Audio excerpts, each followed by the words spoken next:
ఇక గోదావరి జలాల అంశంలో హరీష్ రావు చేసిన ఆరోపణలకి కౌంటర్ ఇచ్చారు టీపీసీసీ చీఫ్ మహేష్ గౌడ్. గోదావరి నదీ జలాల విషయంలో కేసీఆర్ సమక్షంలో హరీష్ సంతకం పెట్టింది వాస్తవం కాదా అంటూ ప్రశ్నించారు. రాష్ట్ర నీటి వాటా విషయంలో ఏమాత్రం వెనక్కి తగ్గేదే లేదంటున్నారు. హరీష్ రావు గారు కదా సంతకం పెట్టింది అన్నాడు. మన నీటి వాటాని కాంప్రమైజ్ అయ్యి కేసీఆర్ సమక్షంలో హరీష్ రావు గారు సంతకాలు పెట్టారు.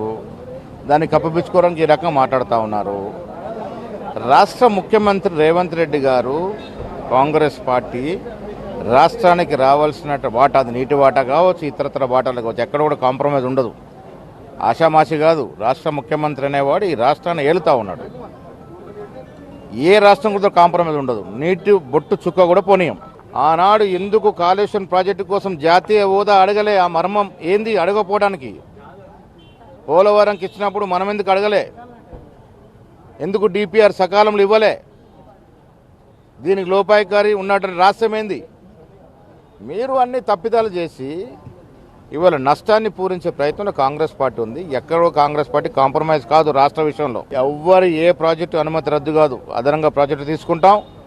మీరు వదిలిపోయి మీరు పెండింగ్ పెట్టిన ప్రాజెక్టులను కంప్లీట్ చేసుకుంటాం.